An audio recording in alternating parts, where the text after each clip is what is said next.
Good morning, rise and shine. Come on in here. Come on in here. Hit the like button as you come on in. Come on in. Mic check, mic check. Can you hear me okay? I am outside. I am outside. She's outside, y'all. She's outside.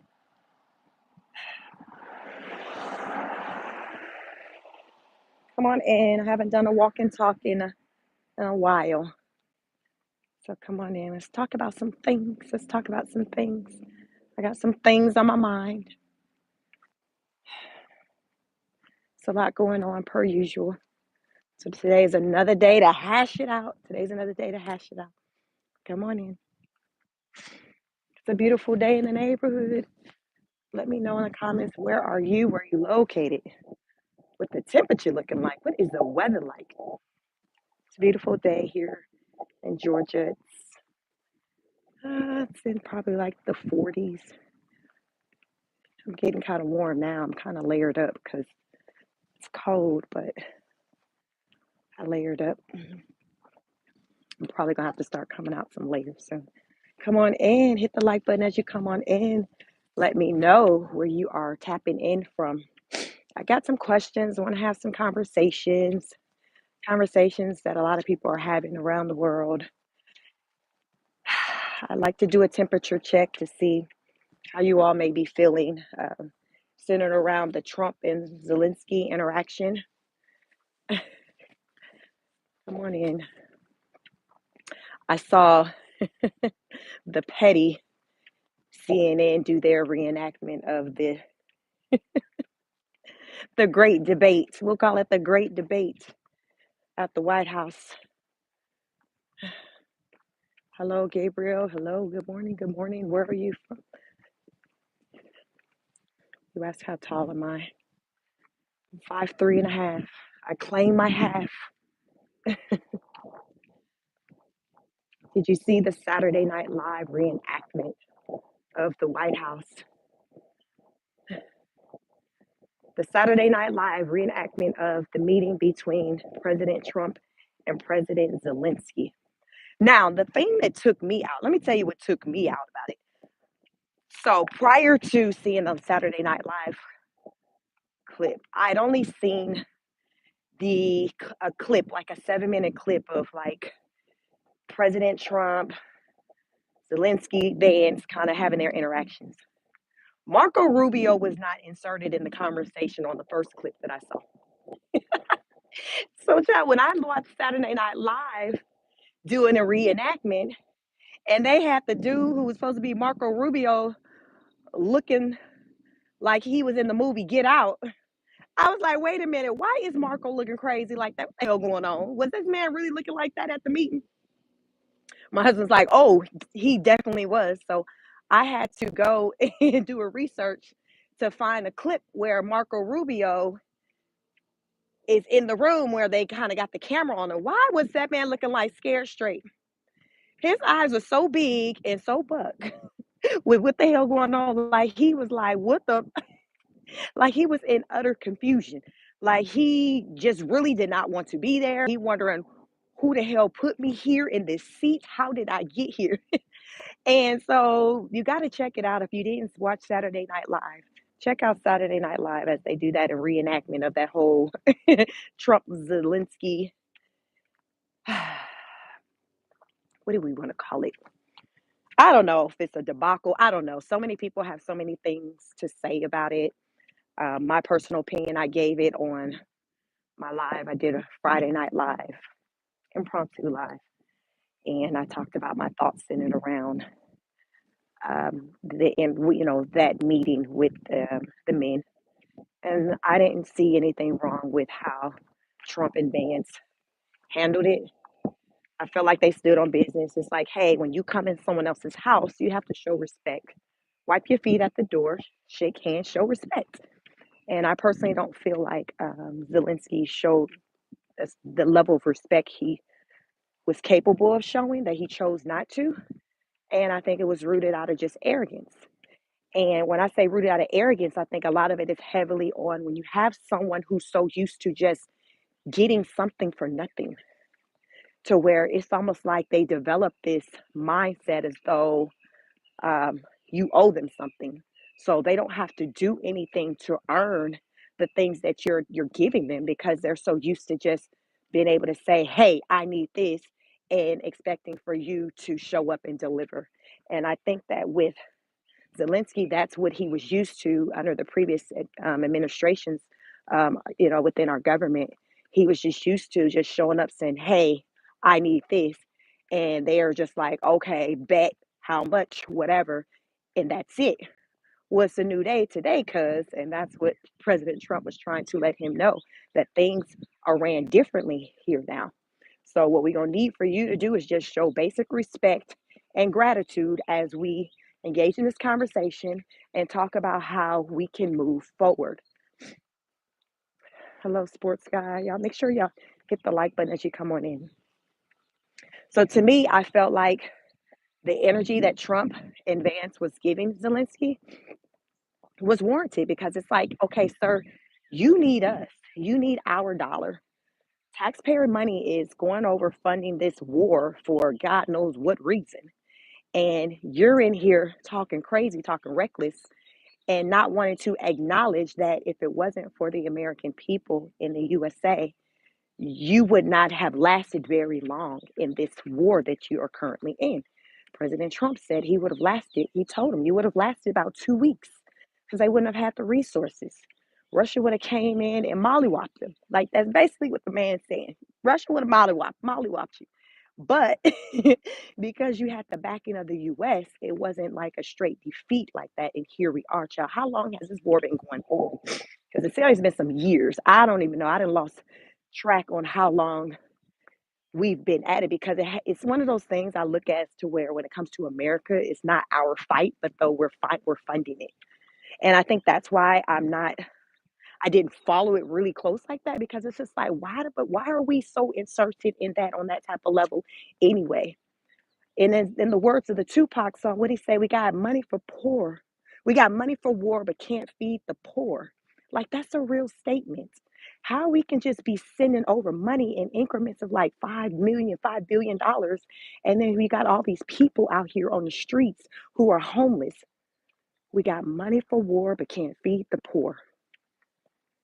Crazy work. Tupac is where God knows where. He ain't here walking the streets with us. But those words that he said still lives on. And the sad part about it, with this man being gone for over 20 years, and we're still seeing that there being truth to that very statement. We got money for war, but can't feed the poor.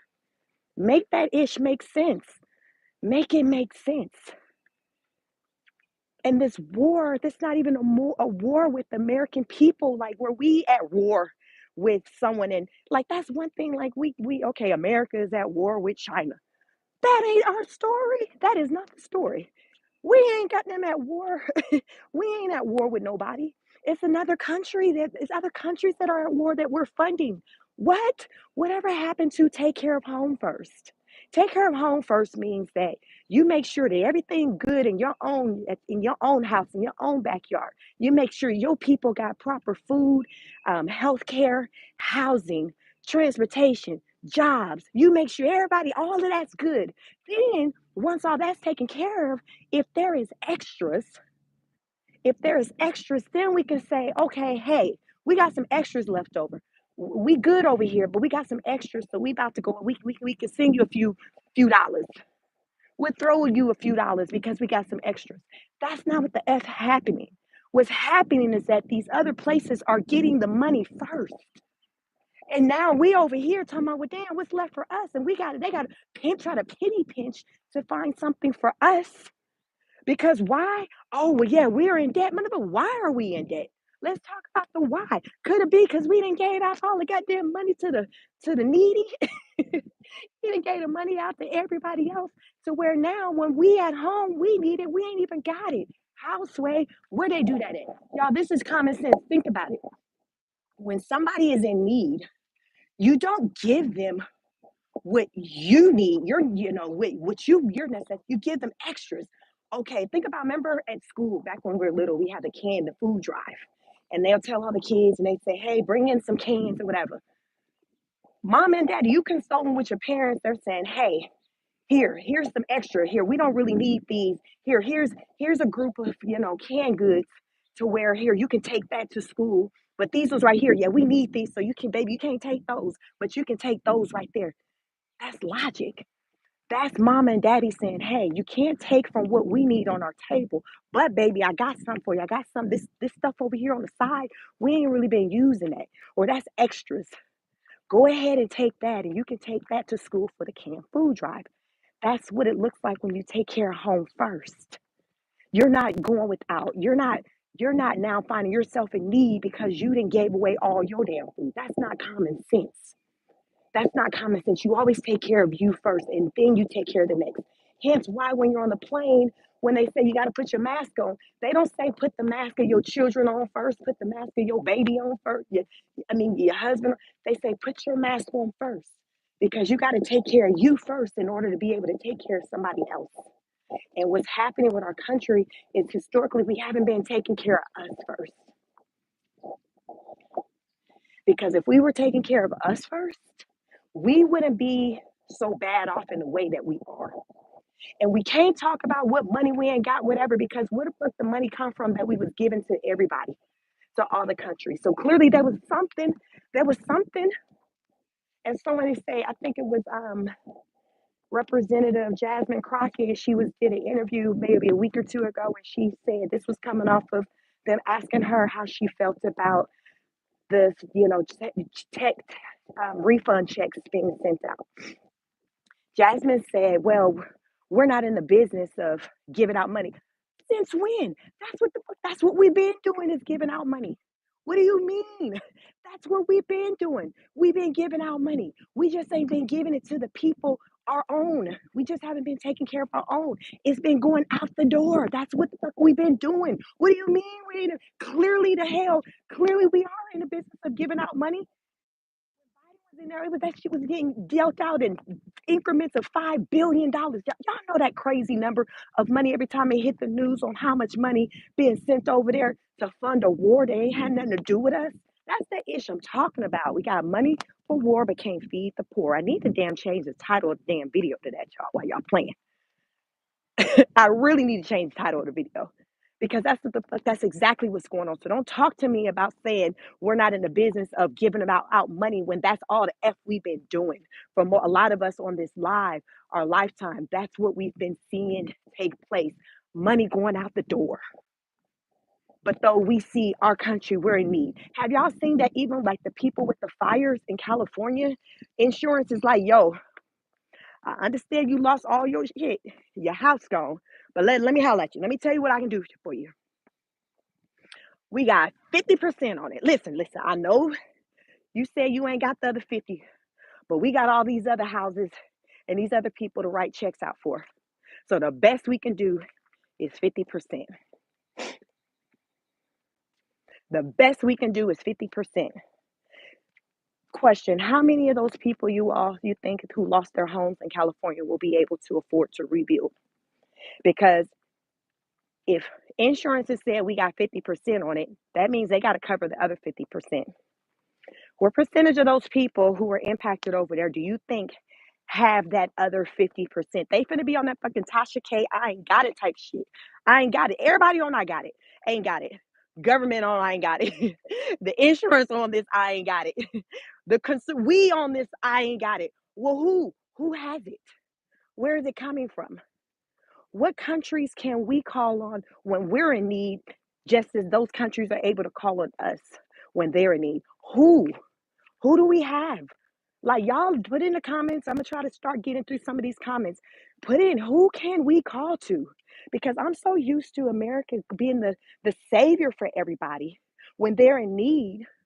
But I have yet to hear who is our savior when we're in need.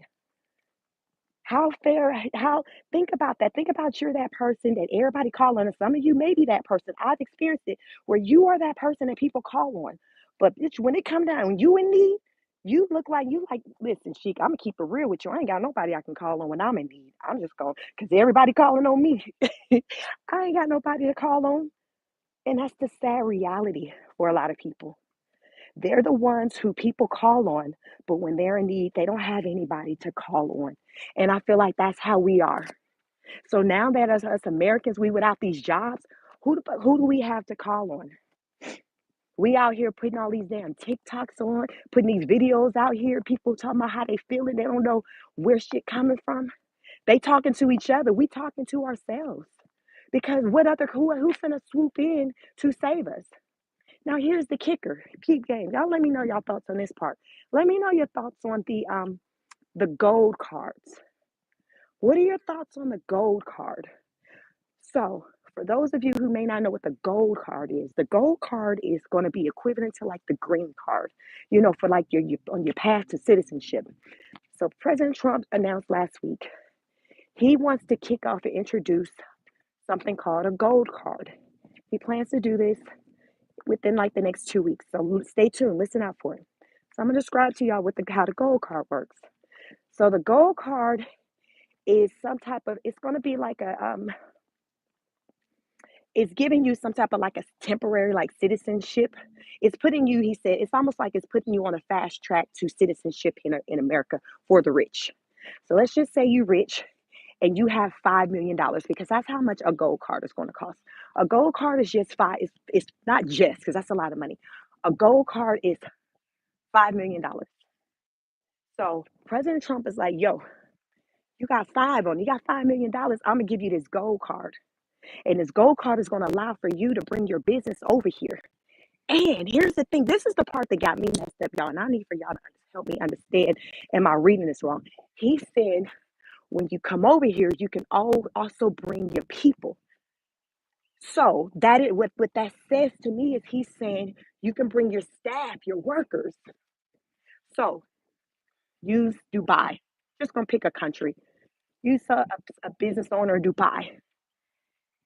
He puts 5 million on it. He gets his gold card. He comes over here. He starts up. Let's just say he got a tech company. He done came with his employees, his staff. Because remember, Trump said you can bring your people over here. What the fuck that do for me?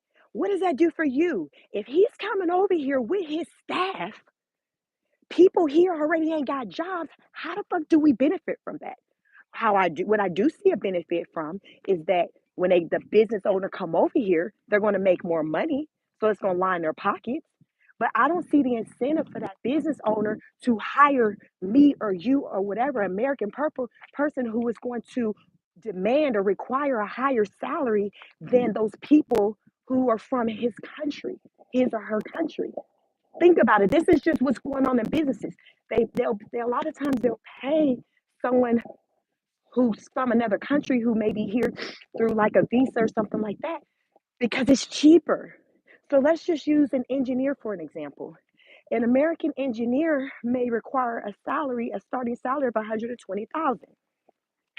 That's not crazy work here in America for an engineer to want to make that type of money. Google it, look up, see what does engineers make. So let's just say an engineer say, yo, I'll do the job for 120.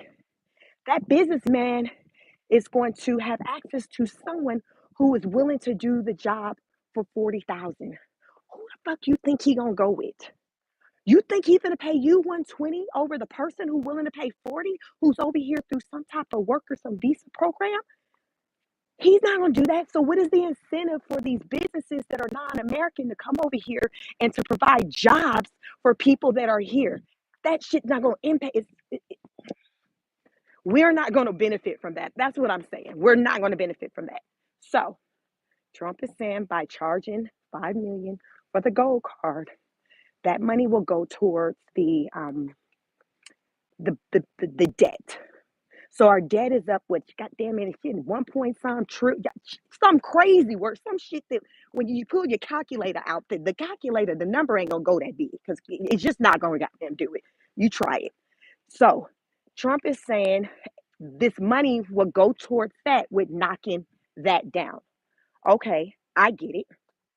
So is that how we're benefiting? And welcome you all. Please hit the like button as you come on in. I appreciate it. It helps with the algorithm. So it's going to take off money. It's going to take off money from the debt, okay, but how does that benefit John, Lisa, Brenda, Charles, people who don't have jobs today when those companies come over if they're bringing over their own people? If they're bringing over their own people, how do we benefit? You're saying, okay, we're impacting the debt, but how is it benefiting everyday American people today with these companies being over here? It's fucking not. It's just allowing for them to be able to make more money with the use of their own people. Deep Rest says, I agree with you. They shouldn't be allowed to bring H-1B or migrant workers for slave wages. That's what the fuck I'm talking about. But that is what's happening. So it's just like, so really at the end of the day, and Trump also, let me add this with the whole gold card. He associates rich foreigners with smart people. Now, anybody with just some type of just basic common sense knows that just because somebody's pockets are lined, they got a lot of money, it doesn't necessarily make them just smart when it comes to everything. Like it's not synonymous. That's what I'm saying. Just because somebody's pockets are lined, hell, take P. Diddy, for example. He got like $1 billion, but look at the stupid ish that he was doing. But with Trump, he's equating those who are rich and who can afford to pay $5 million to come over here.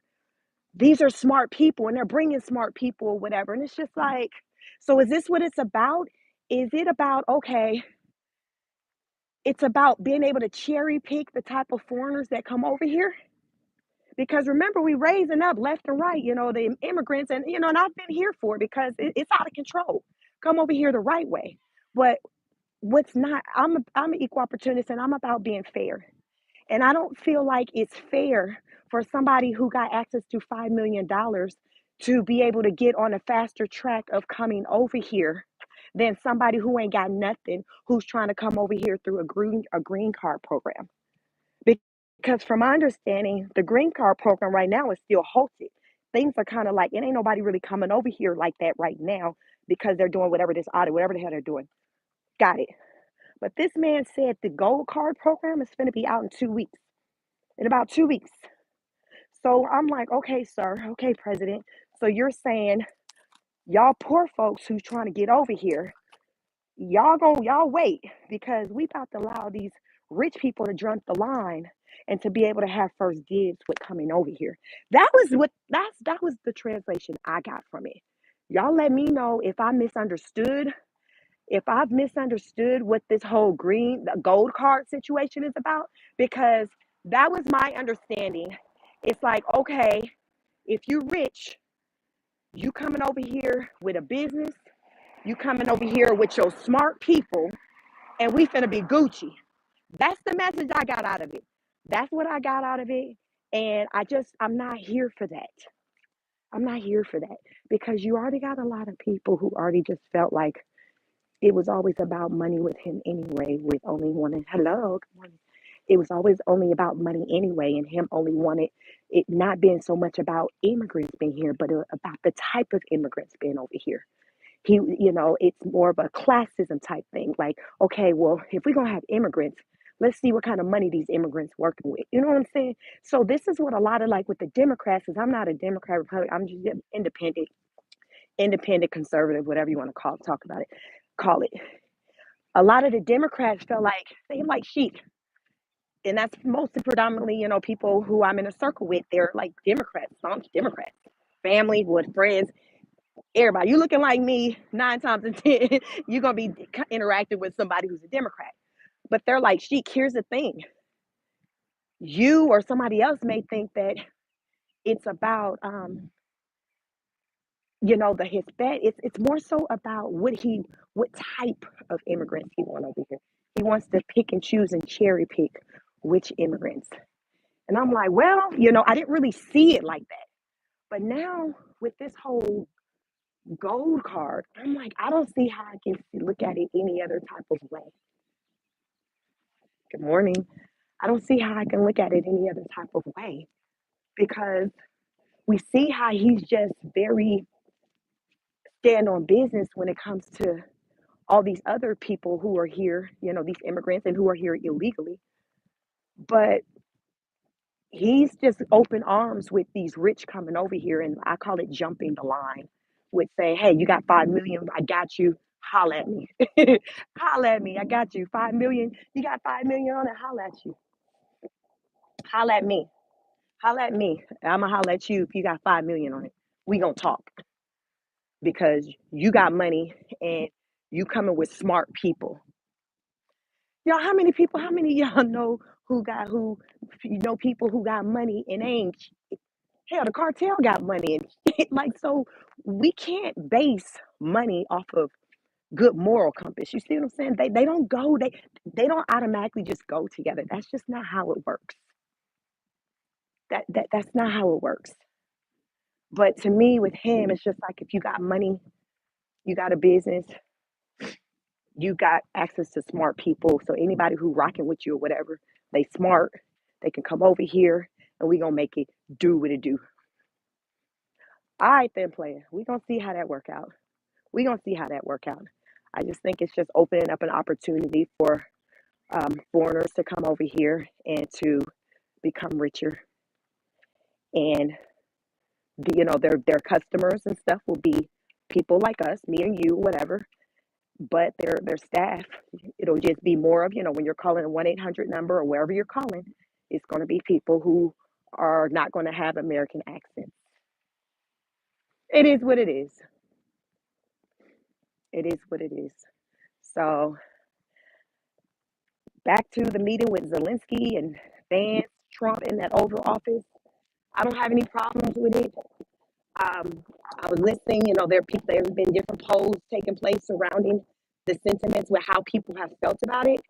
And the most recent poll I was listening to before coming on here, I can't remember what news outlet it was, but it was saying that most of the people were in, or it's like 63%, and like the people were like in support of how Vance and Trump handled the meeting or communicated with Zelensky.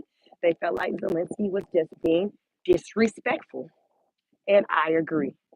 But you do have those out here, Americans out here who do believe that Vance and Trump were disrespectful and they basically didn't respect their guest, give him good hospitality, all of that. So you have those two. So I encourage you, if you all haven't seen the interactions with the meeting at the White House, to go check it out to form your own opinion. Also, check out the Saturday Night Live skit because that was when I got notice of how they said how uh, Mark Rubio was looking crazy from that skit because I didn't know he was in that meeting looking crazy. So here's the thing: there are people that are wanting uh, Marco Rubio to step down from his position.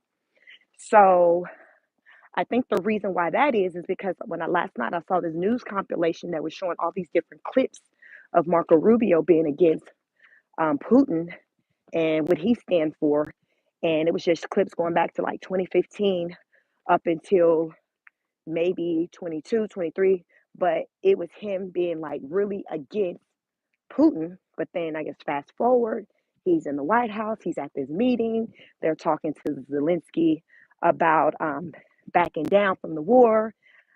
I'm wondering, I don't think did Marco say anything in the entire meeting? Because like I said, Saturday Night Live just had him looking like he was just sitting there looking like he was um, paralyzed, like stone face, eyes wide open. Child, have y'all seen Get Out, the movie Get Out, and the black guy in Get Out when he had his white girlfriend's family and he's sitting in that chair with his eyes bucked? That's how Marco, that's how Marco Rubio was looking, and like as though he didn't know what was going on. And I'm wondering if he was looking that way is because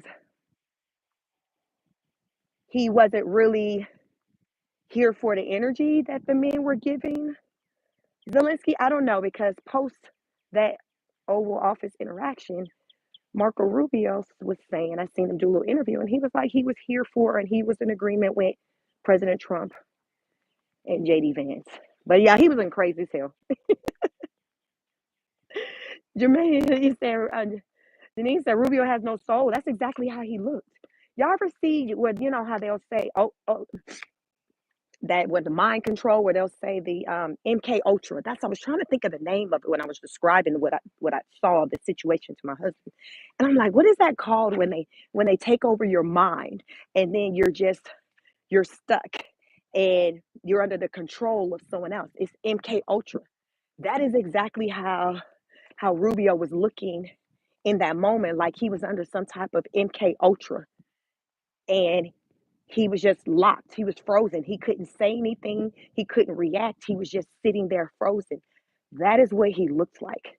So Saturday Night Live in their skit, they that's what they had him looking like in that skit. And when you go and see the actual meeting, that is exactly what that man was looking like.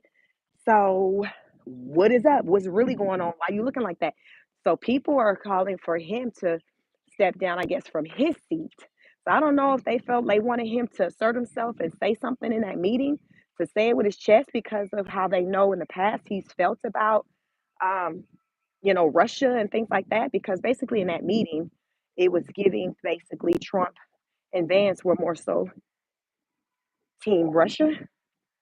And, Rubio has been on record of, saying that he wasn't here for anything that Putin had to offer. So my question to y'all is, do you all think that as a result of that meeting, there will be a peace deal brokered? Like there will be a peace deal that will take place. Do y'all think? Because I heard someone say, they said, yeah, regardless of what we've seen, it might have been a shit show, whatever, a hot mess. If Trump managed to get some type of deal that comes out of that, all is going to be forgotten, because then people are going to look at, well, what was the end result? It's going to be about the end result. It's going to be about, okay, all this was a hot damn mess, but at the end of the day, we got some action. We got a result. We no longer have these two countries at war. So I'm like, well, that's a way to think about it. So that's where I'm kind of waiting to see what comes out. Following, over the next few weeks from this meeting, to see if, Zelensky have some moments where he like, you know what, I'm ready to talk. Okay, let's see what we can come up with. Because y'all know, Trump is known for making ish happen. He makes stuff happen. He brings people to the table in ways that a lot of other politicians haven't ever been able to do it. He just has this way about being able to bring people to the table and to form deals, and everybody do their part. Until some damn body else come behind him and F it up and tear it all apart. But he's been known to do this. Hey, Pam says there better be a peace deal. We've given how much money? That's what I said. It got to be goddamn something. It better be something. I'm with you on that. It better be something. So that's what it remains to be seen. I was hearing talks about some people from, Zelensky's country, where they weren't here for the everything, how the stuff, how it transpired, how Zelensky carried on. But then I'm hearing, there are people, who in his corner who back him, like, yes, I'm here for how he stood on business. I'm gonna say all three, every man in that room, except for Rubio, because his goddamn ass looked like he was lost in the damn sauce. But Vance, Trump, and even Zelensky, I'm gonna say all three of those men, they all let their nuts hang. They all stood on business and was like standing with their chest and said, like I do. Everybody was standing on theirs. A lot of masculine energy in the room. Everybody was standing on business. But at the end of the day, Zelensky, you're in someone else's home. And anytime when you're in someone else's home, you have to show respect. You have to respect that you're in someone else's home. That's just basic etiquette. And I didn't see that take place. So that was the problem for me. And I think a lot of people, that was a problem for them too. It was not the gratitude wasn't there to be welcomed into our home, the White House. That's the American home, our home, our country, the White House. There wasn't any gratitude there. It was just like, what? I'm here, bitches. What? Now what? What you want? What you want? That's the energy that I got. And people are like, F you, what you not finna do. This what you not finna do. Y'all know that what you not finna do kind of energy. That's the energy I pull from that meeting through and through is what you not gonna do.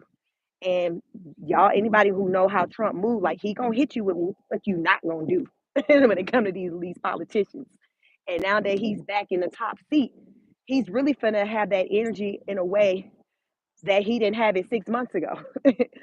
Because now he's back. It's like, I'm back, bitches. I'm back, bitches. He's got that energy.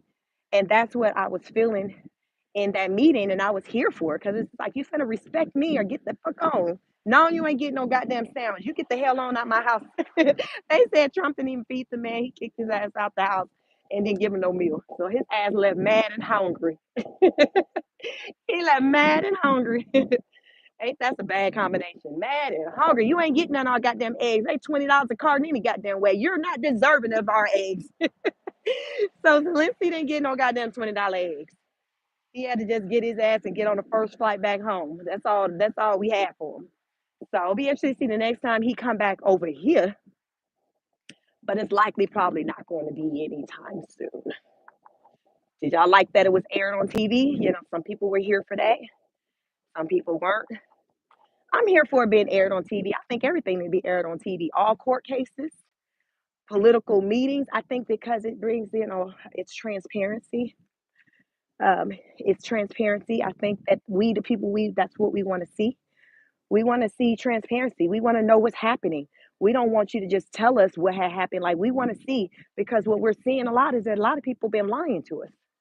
So if you bring the camera in, if you bring the camera in the room, it takes away from that it takes away from you question of whether or not you need to believe if something happened or not, or something happened the way it was said it happened. Bring the camera in there. That's why I like, when I see court cases and the camera is in there. From my understanding, the state of New York don't require, don't allow like cameras like in the courtroom, which is why when Trump was going through all his litigation and trial and all of that, we couldn't see what was happening. We just have to hear people come out and report on it. My thing is, I live in Georgia, so all they put on, I don't know what they don't put on, allowed to be shown on TV because so many court cases I've seen in the last few years, live, with court proceedings. I just think it's probably just a thing here where they just let the cameras come in. I don't know because it even be content creators, inside of the courtrooms these days. So, but I think it's a good thing. I think it's a good thing. I think most people want to know what's going on. People want to be able to see for themselves. So I am here for that. So I definitely want to see more of that. And I think we'll probably see more meetings between President Trump and other leaders. So therefore, we can see what's really going on.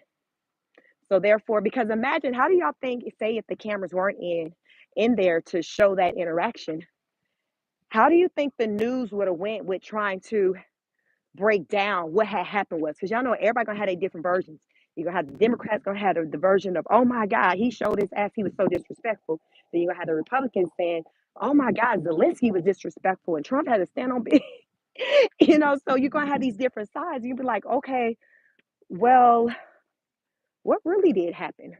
But given that the cameras were in there, it's like you, you know, me, like we can watch it and we can all form our opinion and have our own thoughts and it not be based off of what a reporter said.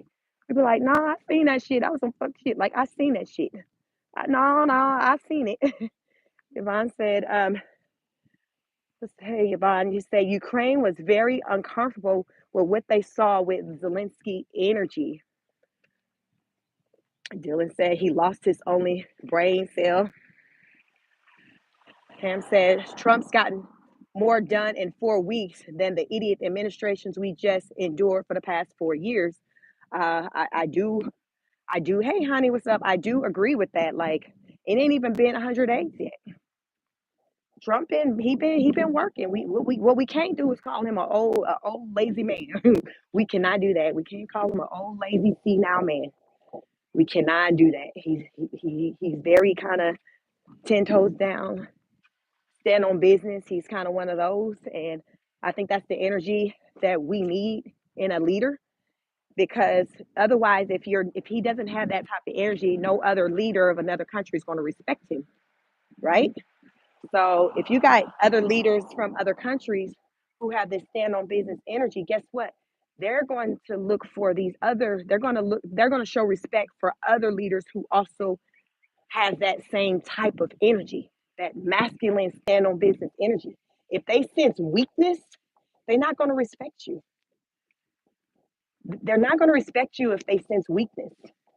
They're going to walk all over you, which is what they did with Biden. That's why Zelensky came in there saying everything with his chest, because he was used to talking crazy and telling Biden and whoever what they was going to do. Listen, we got this war going on, and shit, we run out of money. We need y'all to send at least five on it. We need five. We need five more. And Biden was like, all right, then, bet. I'm about to zeal it to you. Let me know when you got it. You see what I'm saying? Trump, like, we didn't gave you what do. It ain't our fault that you didn't do what you were supposed to do with what we damn gave you, and we gave you damn too much. We're not giving you monkey ass shit else. You're not getting a thing from me because you don't know how to make ish work. You dumb. You dumb. What they said in that remark. Are you dumb? Are you dumb? That's basically the energy that Trump has towards Zelensky. Like, sir, what the fuck? Like, when you got to know when to hold them and to fold them. Right now, it's time for you to fold them. Your people are dying. Come on, sir. The only reason why you lasted this long is because of the American people taxpayer money, sir. We ain't got it. In the K, we ain't got it. People losing their jobs. I'm looking at trying to cut some checks for them to kind of put some money back in the house. We don't have it. We can't afford to be playing around with your stupid ass.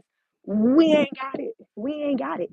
You better go call on China, Afghanistan. You better go call on somebody else because we don't have it. We didn't have it when we gave it to you, but we damn sure ain't got it today. Sir, we don't have it. We don't have it. And that's the truth. And that man, he didn't know how to handle that because he was used to not hearing that. He was used to saying, all right, then it's on its way. I'm about to zeal it to you. I'm about to cash up to you. He's used to that kind of energy, not somebody kind of putting up a wall. Trump said, F you. I don't care what you need or what you say you need. I'm going to tell you what the hell we not going to do. How about that? Shit. You're not getting the motherfucking thing from us. Y'all, that was the energy.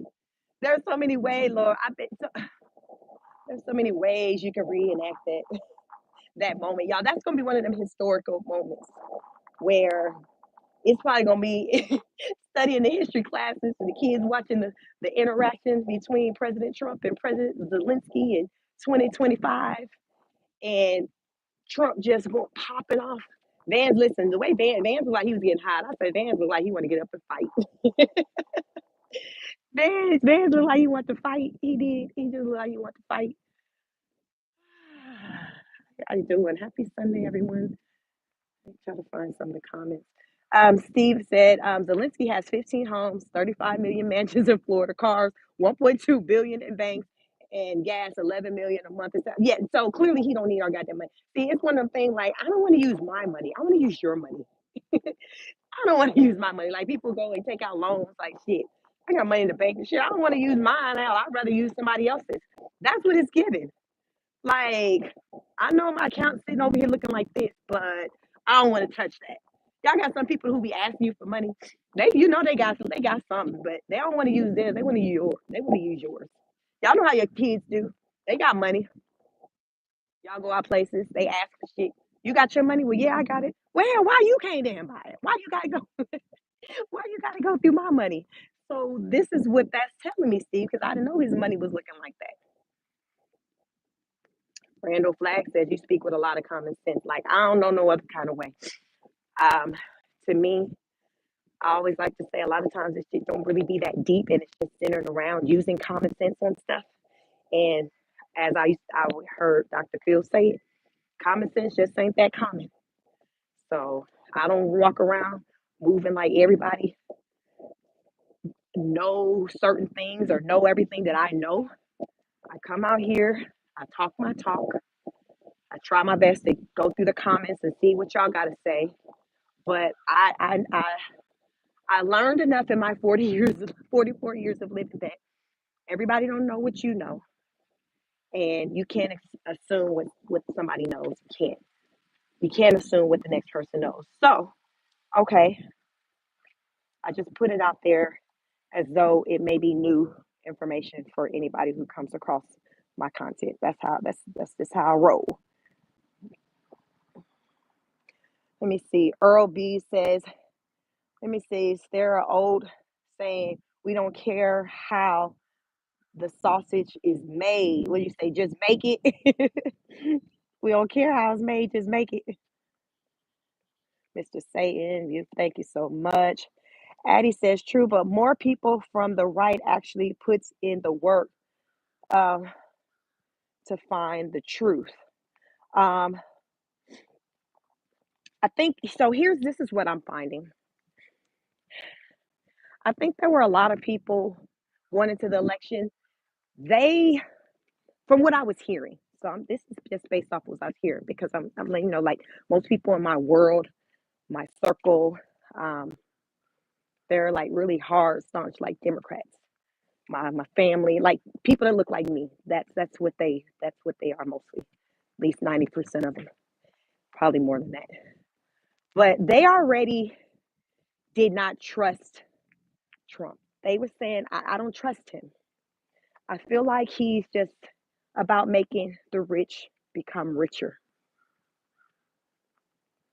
Everyone that he's added to his cabinet, their net worth is just crazy. Like in the middle, they worth a lot of money. We're sitting, waiting, looking back to see by the time his administration is over, how much more money that they will have in their bank account. So this is what I was hearing. So as they were, when it came to the election time, for them, it wasn't about, okay,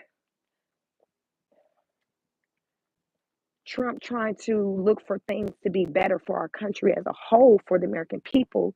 It was about, okay, well, how can we, how can I benefit more from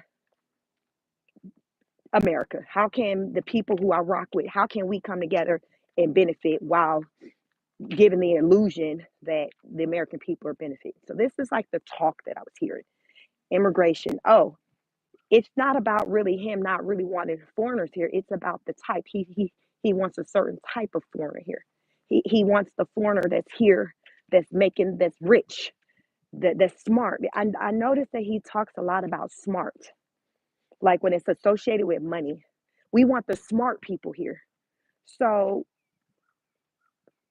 when I hear him say things like that, it has me to think like, sir, what are you equating as being smart?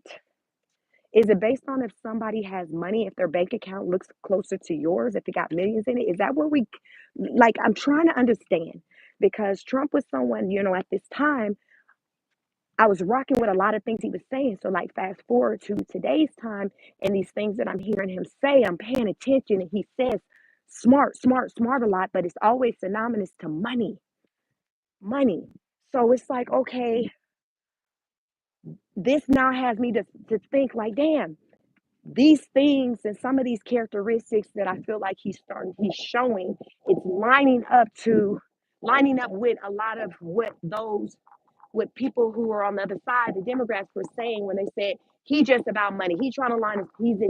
But now it's hard for me to not see it being about that with how he's moving, in particular when it comes to this gold card situation. It's like, how do you not see it not be about money when it comes to this gold card situation? Because that does not benefit me as an American or the next person. It doesn't when you're saying a rich business person can come over here, so have their business, set up their business, and bring their own people. Where do we, the people here, fit in at? We don't fit in that. We fit in by being the consumer, not from jobs. So I feel like a lot of this stuff that is playing out, I'm just being real with myself and being honest of saying, I heard people having concerns that this was what was going to happen. I'm reflecting back because I was having conversations with these people, and these were some of the things that they were saying. And I wasn't at that time like, no, I mean, we'll see. I was more so because I so wanted for things to be better than what we were experiencing, to where I was willing to try something different because I knew what had been happening wasn't working. So if this man who's been the president before, and I didn't feel like he did a bad job when he was the president before, I'm like, okay, well, let's see what we can do because these last 4 years been shitty. So let's just see if with you coming in, we can make it better. Because motherfucker, I just like, how the can we get worse than what we're at? Like y'all, we was low to our bottom. I felt like with the country when it came to just damn everything underneath the Biden administration. And so I'm like, okay, let's try something different. Let's try something different. So I was going on like just faith that it's just gonna we're gonna see better days. And also basing it off of the experience from the first 4 years. I will say so far, how things have been going is the energy is completely different from the first 4 years.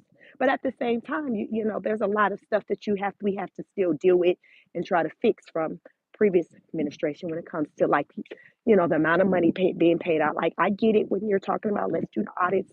Like I get it. But I don't feel like as a result of doing all these audits, people's jobs, American people jobs, should have to be impacted first and then just stopping all the goddamn money that's going out the house. We got money for war, but can't feed the poor. How do you prioritize letting people, American people, ending their jobs before just stopping all the funds that are going outside? How about we just stop all that? There's the money there. That means the people here can keep their jobs. If you stop sending out all that goddamn frivolous money, then you good. You don't have to let go of all the people here. Just stop giving out all the money. Stop giving it out. I just didn't find it necessary to have to let go all these people the way that he has.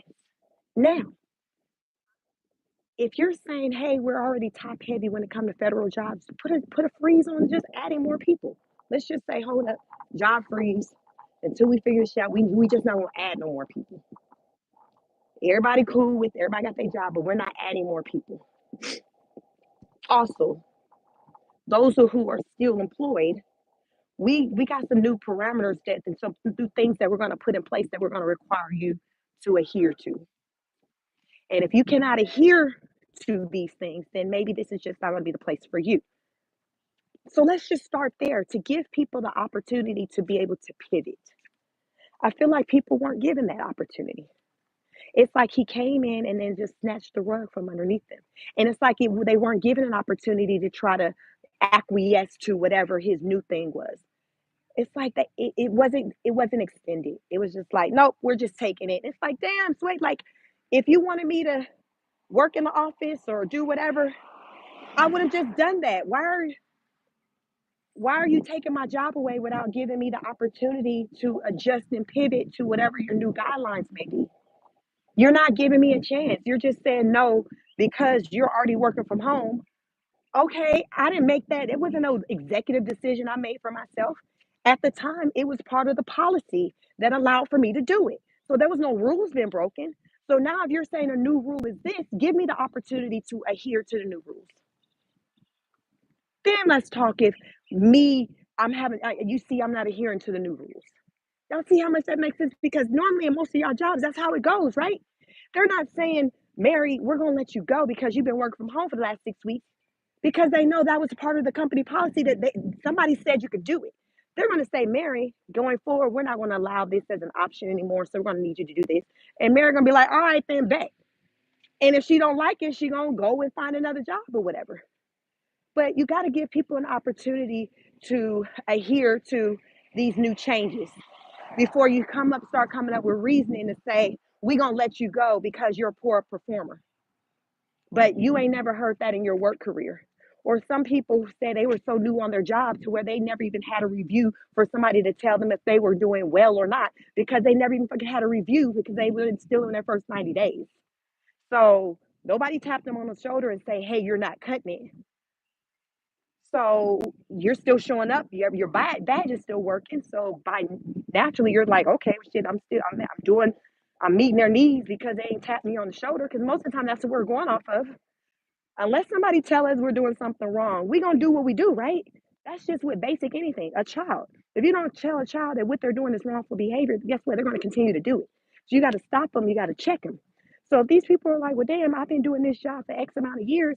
Ain't nobody told me nothing. Ain't nobody told me that I was fucking up, that I was doing this shit wrong. I wasn't doing enough work. Ain't nobody told me nothing. But now suddenly I'm told that I got to grow up out of here. I got to bring my own. Y'all seen that with the USA? That memo said, what I call it, BYOB, bring your own box.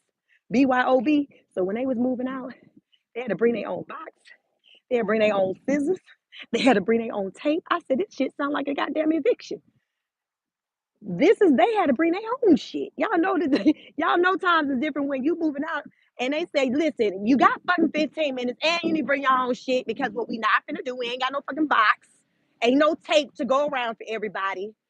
And we ain't got no scissors. And don't forget your ass only got 15 minutes because I need Sheila to come in here and get her shit out too. You see what I'm saying?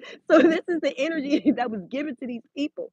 And it's just like, where's the dignity with all of this when you got people who have spent years just doing a job and providing a service and enjoying what they were doing. Some people probably did enjoy what they did. Some people probably didn't. I heard a lot of people talking about how they enjoyed, what they did. But just can you imagine working for a job and you put in a lot of time? Because a lot of us, we work these jobs and we work our ass off and we put in a lot of working hours. We spending time away from our families. And then to suddenly get fired on a random day through an email, and then the email got the fucking nerves to tell you the reasons because you ain't doing enough, you ready to fucking fight. Let somebody, y'all, anybody in this fucking chat, y'all know, everybody know how they work. Everybody know if you one of them person that work your fucking ass off. Lord knows I am. It's in my blood. It's in my DNA. I come from a family of a bunch of women, and we will work our fucking ass off. Why? Because my family, it wasn't a lot of men. So we as women, we had to just be strong. So that's part of my bloodline. We just had to be strong. But for a motherfucker to come and try to tell me I'm gonna let you go because yeah, you not doing enough, fuck you. Fuck you. Fuck you. You go if your reason for letting me go is because you ain't fucking got it, you on Natasha K, I ain't got it, motherfucker say that. Don't play on my fucking top on my intelligence to come up with some bullshit ass reason as to why the fuck you gotta let me go. That's when I got a problem. Say it with your chest. Tell me you ain't got the money. Tell me what Elon said from the audio, he just feel like we can save in his edit. I respect that better than you trying to tell me some shit that's a fucking lie. To try to make me believe that all the shit I've been doing, the long hours I didn't fucking work, the special dates and events that I didn't miss because I stuck around to try to help out with a fucking project, to try to work behind because we were short staff and we had too many people out. So I was like, okay, I'll work, or I was the one we worked. But for you to try to tell me that I ain't been doing enough because you trying to cut, that's the problem I have. It's not what you do, it's how you do it, and that's disrespectful. That is disrespectful. And how somebody don't see that shit that type of way, I don't know what kind of cloth you cut from for you to not understand what the fuck I'm saying. Let somebody come and tell any of one of you what the fuck you ain't doing when you know good goddamn well what the fuck you been doing. What you not gonna do is tell me what the fuck I ain't been doing. That's what you not gonna do. And that's what happened. They came in telling people what the fuck they wasn't doing when that was a whole motherfucking lie. That's the part I had. That's where I draw the line when it comes to my support, because you plan on people's intelligence. You're trying to play them crazy. Think about how many people got that communication and they got to fucking questioning like, damn, was I not doing enough? I thought I was doing enough. That will do something to your fucking psyche. Y'all, if y'all new to my channel, welcome. Please hit the like button. My name is Sheik. My background is clinical mental health counseling. So if you haven't been able to tell, I go deep when it comes to psychology because that's my background. So a lot of times when I come live, I talk about things and I talk about it from the psychological impact, because everything starts in the mind. And this fucked up shit that's going on right now can really mess with somebody's psyche. To one day have something and then the next day that shit snatched from underneath you and you trying to figure out where the fuck the next thing, the next meal, whatever gonna come from, the next job, that will do something to the psyche, to anybody. That will do something to anybody. So we got to get beyond our feelings on, well, it didn't happen to me, so I don't care. That's when you know that somebody on some bullshit, when they ain't got enough decency, just respect for the next fellow person to understand the situation that they in, regardless of what party you, red or blue, green, whatever the fuck party you are. That's just basic shit to understand. Like, damn, this some fucked up shit. This some fucked up shit. Because I'm willing to bet that none of y'all asses would appreciate that if it was for you, regardless of who you vote for. Nobody would be here for that. I'm not here for that. And I was a supporter, like, okay, I'm ready for something different. All right, Trump, you saying you're gonna do something? All right, bet. I'm willing to give you a chance to see what the fuck you gonna do. This is where we are today. This is what he's doing. So it's just like, okay, I see what we doing. Peep game on this one, y'all. So remember I said you people got the email. Basically, you a fuck up, you ain't doing your job. That's the email. How you sending that email to people, the same people that you are calling back to say, hey, yeah, you got that email, but you got it by accident. Can you come back on Tuesday? What the fuck? Okay, you fire me because you say I'm a fuck up. I'm not doing my job well. But then X amount of days later, a few days later, you realize, oh shit, we need them people. Damn, we need them. All right, then who's gonna be the one to call them? Lisa, you gonna call a bitch? No, I don't want to call him. Shit, I didn't think we need to send an email out anybody. Well, John, who gonna call him then? Shit, because I ain't calling them that. That ain't in my pay grade. How do you call somebody back to come do a job that you done told them that they was a fuck up in? My ass would be like, oh, you want me to come back? But didn't you say I wasn't fucking cutting it? Like, I'm confused, Lisa. I'm confused, John. Can you help me understand? Well, yeah. That's the shit I'm talking about. You can't play them kind of games and just do a blanket reason and let people go on some shit of you fucking up when that shit wasn't true. Because the Lord works in mysterious ways, and they had to circle back around and have conversations with some of those people that they needed because they pulled the plug on jobs that they shouldn't have. So now it's just like, oh shit, goddamn, we didn't let go of the wrong goddamn group. I guess we do. We don't want our asses to be goddamn blown up. I guess we got to call them back. How many y'all said it was? 300. Oh shit, 300. Who the fuck made that? Three. Who finna? Who? Don't nobody want that responsibility to have to reach back out to them damn people. Oh, and they might as well fucking forget about morale being on high in the fucking office. Because remember, they want people in the office. And they bet not be trying to schedule no motherfucking goddamn cookouts and no potlucks. They'll be scheduling no goddamn potlucks anytime soon when you done pissed goddamn Pam off. Because Pam already wasn't fucking with your ass anyway. And you done fucking fired her and told her to come back. Yeah, I'm doing well. How are you? Pam already pissed off that you done fucking fired her with some bullshit ass reason. And now you calling her to come back. Listen, y'all let Pam bring her goddamn ass back to work and let her do her motherfucking job because Pam is gonna be on 10 already. Don't be looking for her to be coming in here with no goddamn cookies, saying no kumbayas after y'all done played on her top. And she is now back inside of this office trying to play nice. Don't do that shit. Don't do that. Do not do that. Don't do that. But that's the situation that they got these people in. They had to circle back around on some Steve Urkel. Did I do that? Yes, the fuck you did. Yes, you did. You did. You did. So now morale's all fucked up in the office because you done did this shit. Where we go from here? Where are we going from here? Because shit is all fucked up. Welcome, y'all. I hope y'all having a wonderful Sunday. Happy Sunday. Please hit the like button as you come on in. I'll start to, hold on, y'all. Let me end my watch. I just completed my walk. Hold on. Okay. So this is the stuff that I'm talking about. Like, it's giving that you just was so quick to just let people go that you weren't even paying attention to who you were letting go because you were looking at the numbers. You weren't paying attention to what actually the people were doing who held those jobs. You just seemed like, oh shit, here's 300 people over here. This is a group of people that we can do a big sweep out. But you don't stop to look at what the fucking 300 people do. And then what happened, what I picture what happened was, so they let the 300 people go, y'all, who dealt with the nuclear, some shit, something dealing with damn, something that can damn save your life. They in a meeting and Trump them talking about, okay, well, I need for y'all to get Ken on the line of his team because I need to have that. Well, Mr. Trump, um, Ken and the team, they're no longer here. What do you mean they're no longer here? Well, remember you said that we needed to cut numbers and um you didn't give a fuck what they had.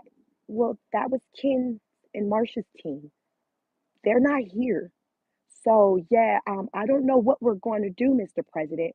But yeah, no, they're not here. Well, somebody need to get on the phone and call them back because we need them. So here it is, y'all. So HR and them getting on the phone trying to call these 300 people back. Is some of the people they couldn't even reach because I guess the contact information they had on file was outdated. Because some of these people have been probably working there for years. So since then they've moved, they relocated, so they don't have the contact information on file. So here it is. They don't fucking let go of all these goddamn people that they need like yesterday. Because if shit get funky, they need them damn people and the people gone. So somebody HR had to get on the phone be trying to find these damn people. This is shit I'm talking about. That's what I say it was giving that somebody just seen numbers, a group of people, and say, hey, that's a group we can impact too, because that's 300 people in one swipe we can take out. You see, that's fucked up shit, y'all. I don't care how you slice it and dice it. I don't care how you vote it. That's some fucked up shit. Wrong is wrong. Wrong is wrong.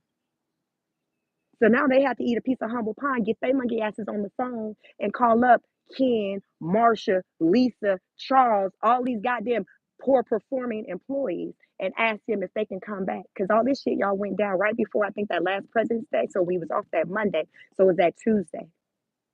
Yeah, hi.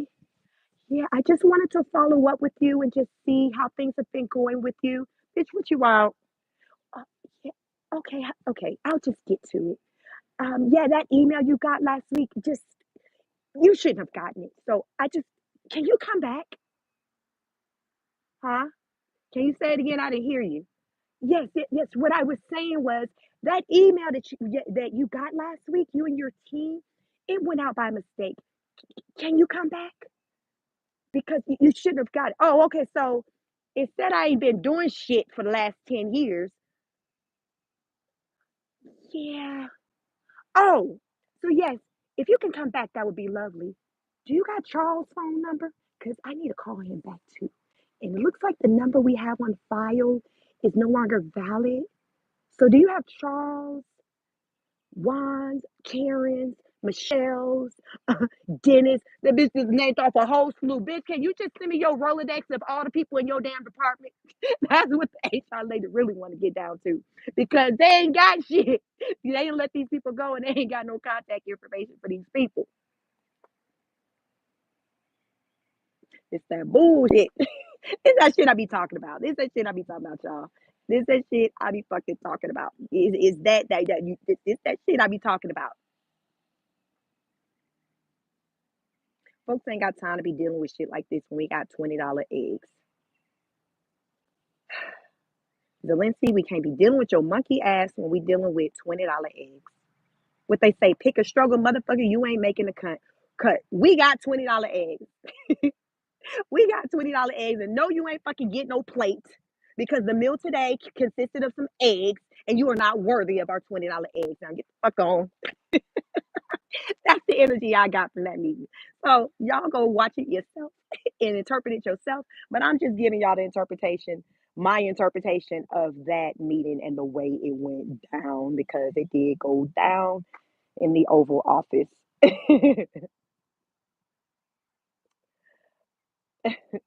Let me try to get through some of the comments. Sula says some of the workers are in Thailand getting a check into their account on a monthly. They not been at work in years. So on that, so that's called the that's the universal it's UBI, universal something income. Because I did a live kind of talking about that because I posed the question of would you be here for um the universal income where you didn't have if you didn't have to work and you got a check. So they tested that out. So I recently came to learn, I didn't know this, but they did that. They tested that in California before the pandemic in Stockton, California. So what they did, they got a group of 100 people and they gave them each $500 a month. So they still worked their jobs, did whatever, but they got an extra $500 a month. And it was a test to see if it made a difference for them. Because I think true like the universal like income would be pretty much probably you just not having to work and it would just be enough to kind of for you to survive on. But this was a test. So they just gave 100 people $500 extra because of the when the pandemic hit, it kind of threw the little test, threw it off because of now we are in kind of different times. But what they were able to learn just still from the test is like there was one guy who was like he was like a mechanic or works with something dealing with automotive. And he had, he didn't mention reference of having a wife or a girlfriend, but he said two children. His mom lived with him, and I think her boyfriend. And he was making maybe like $13, $14 an hour. Y'all know that's diabolical making money like that anywhere on the damn West Coast. Hell, even here in the South, I'm in damn Georgia. Where they fucking do that at? But he was making money that was small like that, and he was getting the $500 extra every month. He said it did help. It made a difference because when life was life and sometimes things unexpectedly was taking place, that extra $500 really made a difference. Think about it, y'all. Sometimes we go through things, your car breakdown, something happened with your kids, you got to take them to the doctor. You ain't got the money. Your insurance ain't just doing insurance. It ain't doing what it's supposed to do. So they're looking for you to pay out this money. Child, even when you do be having insurance, they still be wanting you to pay like hundreds of dollars. Sidetrack, story time. My husband, what the fuck happened to him? He had, what oh, let me tell y'all a story. So my daughter, one day she was in the garage feeding the dog, and she out of what caught her off guard, there was a cat in our garage. So she seen the dog. She seen the dog kind of looking and going after something in the garage. Mind you, the garage door is down. We don't fucking have cats. Let me add that. We got a dog named Baby. A big ass dog. Big ass dog. Dogo Argentina. We got a big ass white dog. She feed the fucking dog, y'all. I mean, she feeds. So she like, Bailey, what is Bailey? What are you doing? You just doing the most like usual. So she kind of started walking towards Bailey. She see a fucking cat leap. Scared the fuck out of my daughter. My daughter's 15. That scared the shit out of her. She started howling. So we got a ring. We got cameras, y'all. My husband IT. We got cameras all over this bitch. So don't think you gonna roll up over here because we got goddamn cameras. We got everything over here. She sees the cat leap. She started hollering. You hear the cat hollering. So picture this, y'all. Baby girl hollering because she see the fucking cat. The cat hollering because she see a fucking big ass white dog. So everybody hollering except for Bailey. Bailey has so my husband, he and I were in the bedroom talking. He hears our daughter screaming. He goes to run downstairs and hit his hand on the rail, the wood rail. Hit his hand, jacked his shit all up to go down and see what the hell going on, to learn that it was just that my daughter got scared because there was a cat that we don't fucking own, that we don't have in the fucking garage. So he got jacked up. Ja- Daughter was like, listen, I'm sorry for you, but my life, I was in fear for my life. And I listen, what this was more important. So he was hurting. So he finally said, let me go get it checked out.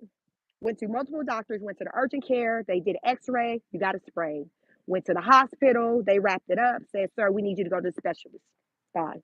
He take his ass to the fucking specialist. Mind you, my husband got insurance.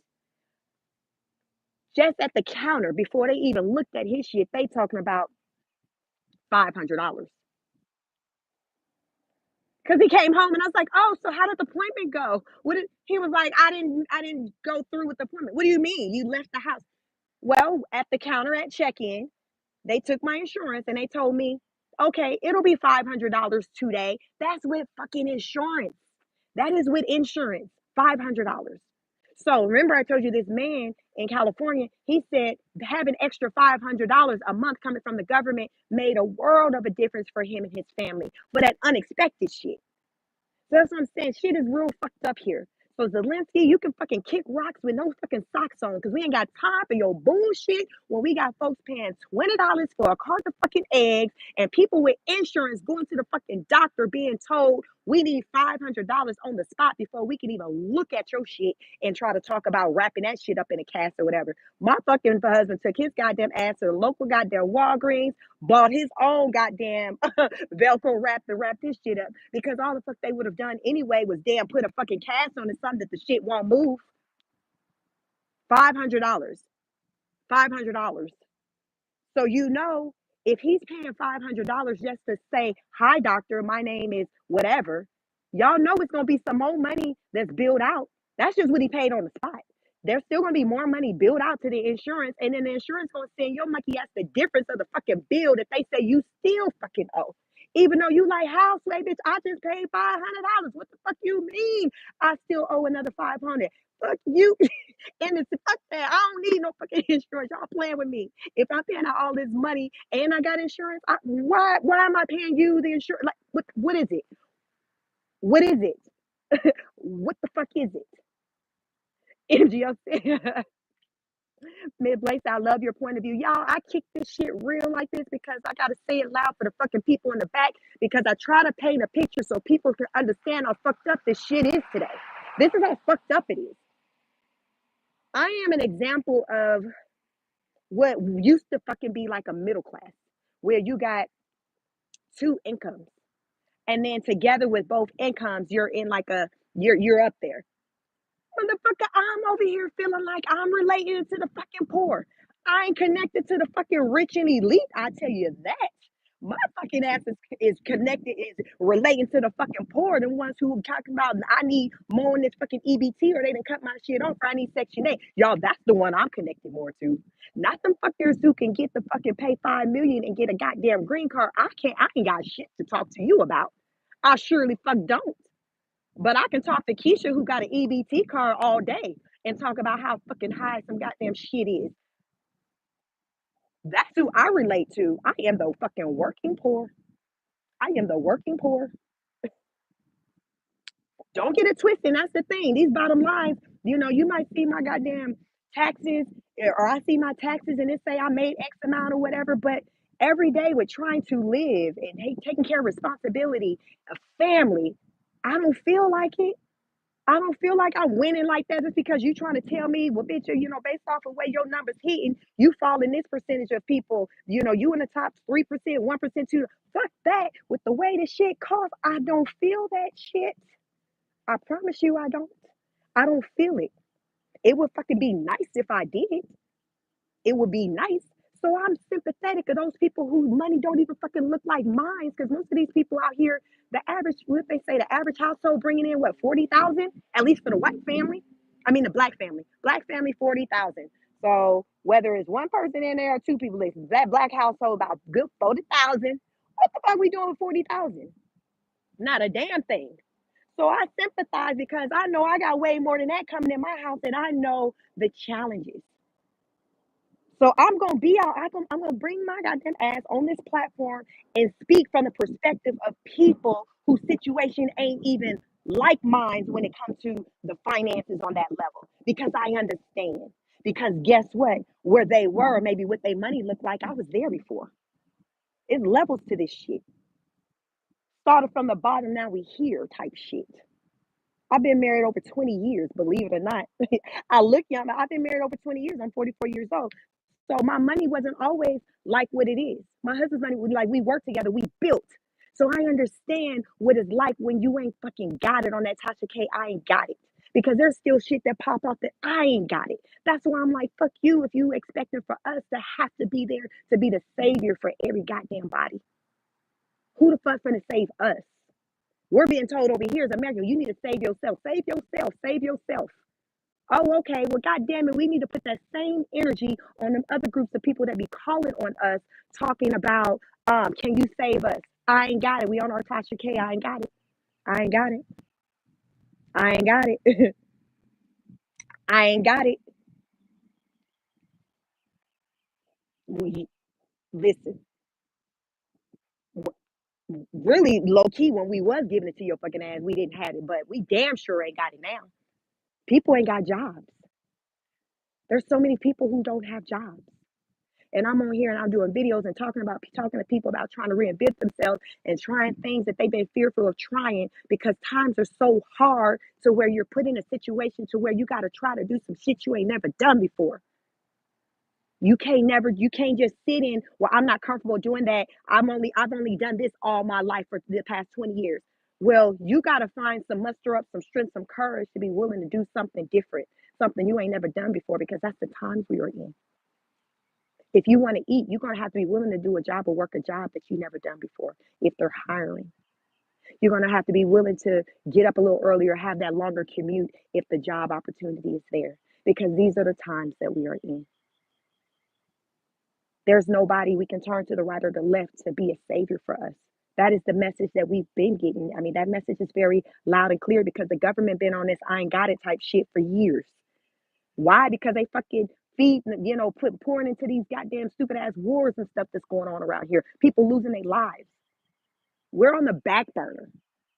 We funding that shit, but we on the back burner. Make that shit make sense, but that's the reality of it. That's just where we are today. It is what it is. But the best that you can do is understand where we are, what the situation is. Because when you understand what the situation is, then you can try to come up with a way to pivot, to maneuver, to navigate through it. Because you be like, damn, I see what the fuck is happening. I see that I'm in this shit by myself. That I ain't got no savior. I see it. There's nobody that's coming to save me. I got to do this myself. I'm team me. I'm team I. Like, there's nobody. So now that I got that understanding, I know that me complaining about something being an inconvenience and I don't want to do this, I know those days are gone. I got to do what I got to do because I got to make sure my family is good. It's a mindset. We have to change our mindset because once we change our mindset, we're going to start moving differently. But to change your mindset, you got to and as Morna said, nothing's free. It's sure the fuck not. To change your mindset, you got to face reality first as to what's going on. You got to take inventory and look around. You take inventory and you look around, you be like, damn, this shit's bad. It's bad. It's bad. But I can't sit in it. I can't sit in it and not do nothing. I still got bills to pay. I still got mouths to feed. I got to do something. So I got to be resourceful.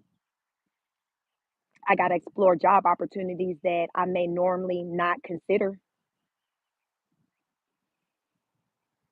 Let's talk about, hey, yeah, flashback. Remember when during the when Trump was running and he pissed a lot of people off, in particular like Democrat people or even a lot of black people. I didn't feel in a way about what he said, but remember when he made a comment of saying that the removal of the illegal immigrants would something centered around black jobs. And people like, what you mean black jobs? What you mean? We don't be out here picking. What the fuck you mean black jobs? Do y'all remember that when he said that and people was like pissed off to the highest festivity? So now today, I'm thinking back to that as I'm thinking about just a lot of jobs that are being taken away. Immigrants, they're going back to wherever they came from, and the jobs or whatever it is that they were doing, those jobs being open for somebody to work. Then you got Trump offering the gold card where the rich, the elite can come over here and bring their people to work those jobs. So who the fuck is going to be working them other jobs? I'll wait. Who is working them damn other jobs? Are those the black jobs? Those jobs that now them people in droves is just getting picked up, getting removed from, that are now becoming available. And then you got a lot of people now who today, then lost their jobs. Black to like everybody, it's not just black people, but it's a lot of black people who work government jobs. But I've been seeing most of the TikTok videos about the job loss actually being goddamn white people. It hasn't been black people. But so black people and white people has lost their jobs. Earl, what he said, our nephew says, what are black jobs? Yes, that was the question. What are black jobs? So now it has me to think like, okay, is black jobs now these jobs that are now available because of, the immigrants they've left and they're available, and that the smart people are coming over with these rich people and they're going to be doing those jobs. So all of you today who've just found yourself without a job because you was working for the federal government or some of the people, remember Zuckerberg did a layoff too. Other jobs companies are doing layoffs too. Are those jobs that he had in mind that the black people would be able to do? I don't know, God damn it, y'all. I'm just asking because now as things are playing out, I'm starting to kind of look around to my right and left and see like some of the stuff that's transpiring today, a connection to some of the stuff that he said yesterday, meaning, in the past.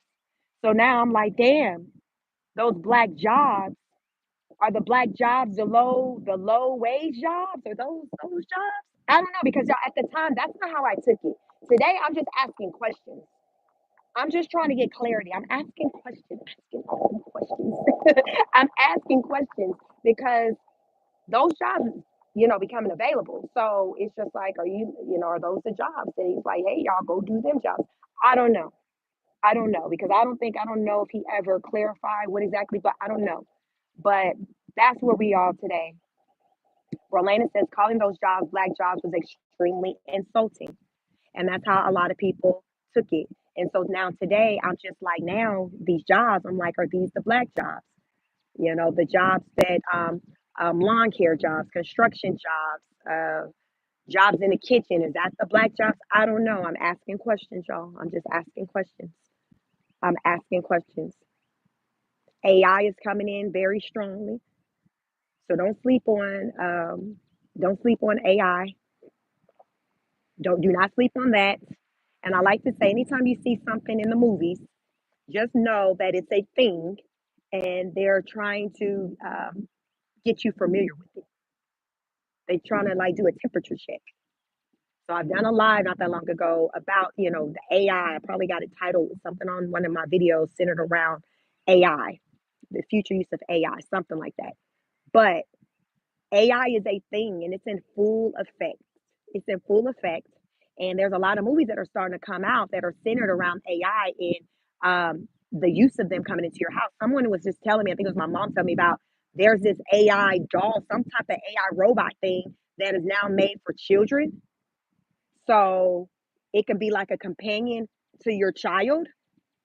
I talked about the movie Megan. Did y'all ever see that movie Megan, where she was the AI doll that was created by the little girl? I mean, for a little girl who, I think she had lost a parent or something like that, or aunt mate or something. I don't know. But Megan was damn an AI doll and just crazy as shit. And so if you haven't seen the movie Megan, look into the movie Megan. But guess what? There's a show on Netflix right now called Cassandra. Yeah, I stopped walking already. Cassandra, look into that. It's an AI movie, a show. It's a series. It's like I just thought I probably watched. Yeah, I think I just watched one episode of it. But it's called Cassandra, and she's a robot that's in the house, kind of like a maid you'll have, but it's a robot doing the fucking absolute most, doing the most. This is what the future is supposed to be looking like, y'all. Because from what I heard, people say Elon already has these robots already in there in the house of of the rich. They have to absolutely hell no to an AI dog. For real. Like y'all get into it. Look up Cassandra on Netflix. And then there's some other ones too. I can't think of the name. But Cassandra on Netflix. AI robot. Watching that has me to stand 10 toes down when I say I don't want that shit in my house. Now I got Alexa in the house and I got the robot, goddamn cleaner, floor cleaner. That's about the shit. That's as deep as that shit finna get in my house. That's as deep as it's gonna get. Because that's still something I can goddamn kick. I can kick the damn robot. But with Cassandra, she stands tall like a person. It's a robot. I can't fight Cassandra crazy ass. I can't fight the fucking metal. I can't. I can't. You can shoot it, I guess, and hope that bitch just malfunction. But if you see some of these AI robots in these movies that don't even always take them out, you gotta get just real, just resourceful when you want to try to take these goddamn AI robots out. But that should be real. That's what I'm saying. If they put it in the movies, y'all, it is a thing.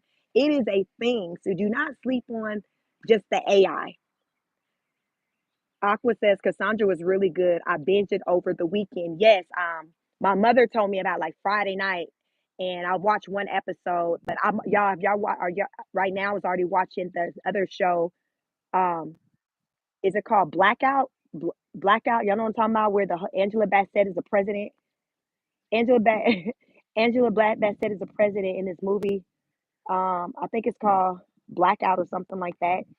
And Robert Shapiro, he's also a politician in there. He's like her like right hand man type person or whatever. That's kind of what I had already started watching. So I'm trying to get through that before I kind of finish getting through Cassandra. But that is something else. It's centered around just government control, them being able to just come into your house without a warrant, them being able to talk to you without the representation of a lawyer.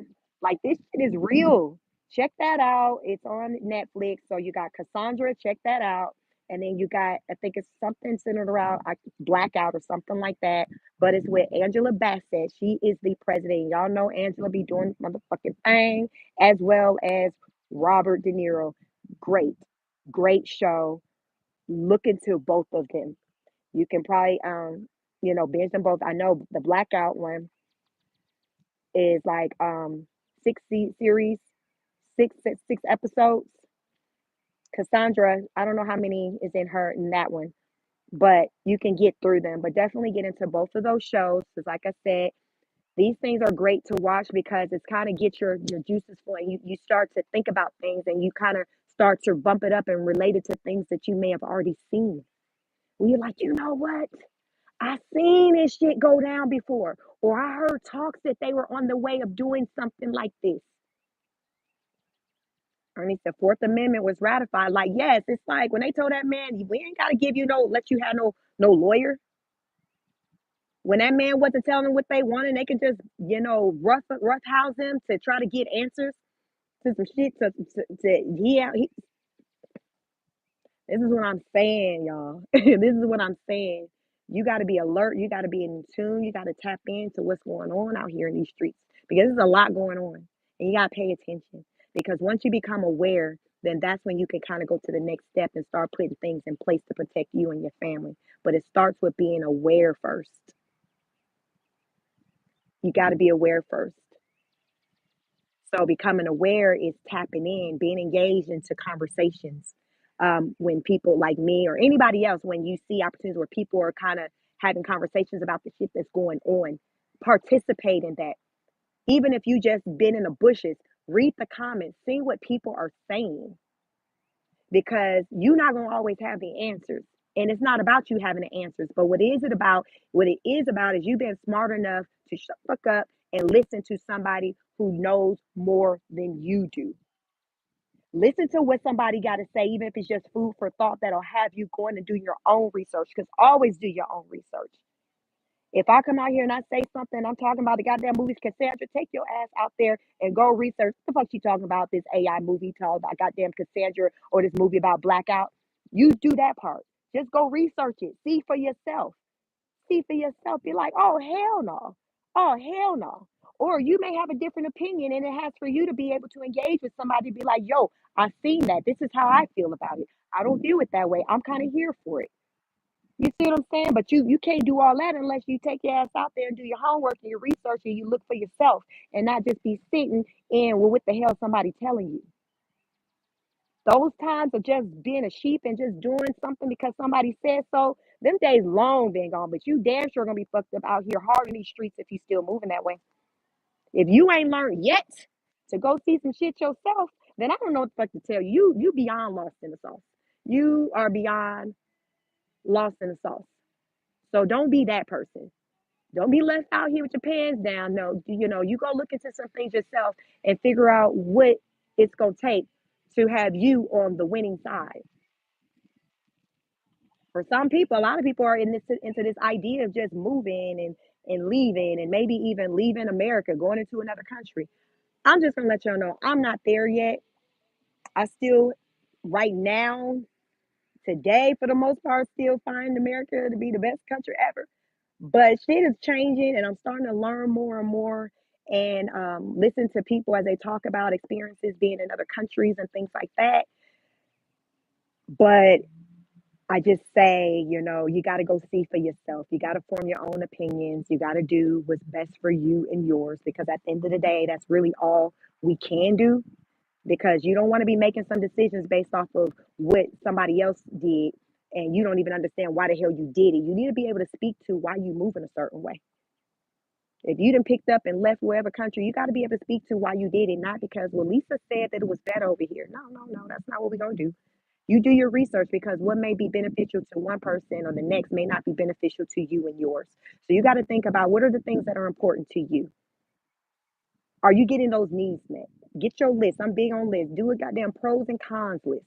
What are the pros of doing this or what said thing, and what are the cons? And see how the fucking list work. I tell people do that shit in a relationship all the damn time.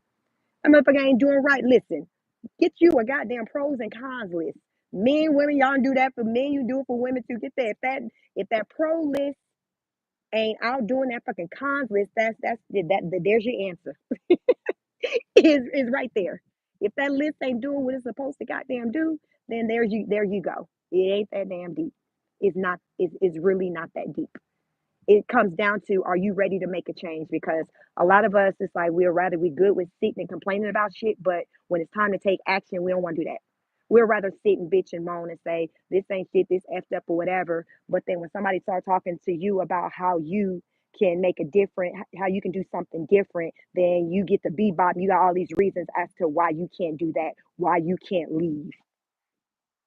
But you got all the time in the world to bitch and moan about what's not working for you. I don't like that. I stand on my I'm a action oriented person, so I don't like when somebody just sits and just complains and don't do nothing. I definitely believe in living off of the model shit or get off the pot. Like what we doing? What we doing? That's where we are today. What we doing? We on some it's time to make moves type thing.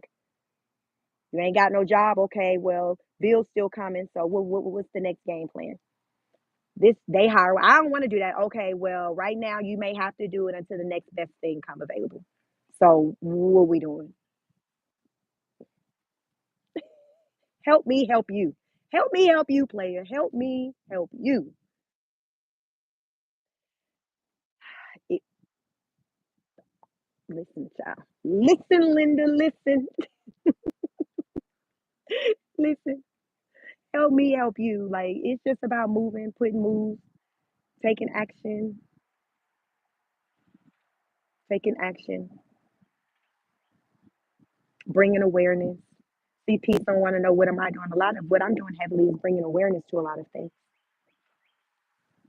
I'm someone, fortunately, who's employed, two income family. Like I have a lot of things a lot of people don't have. But because I have those things, I still acknowledge those who don't have them. So I come out here to talk to people who may not have those things or may feel like those things are threatened. And I come out here to motivate, to inspire, to get the brain cells going, to have to get people to thinking about their next move.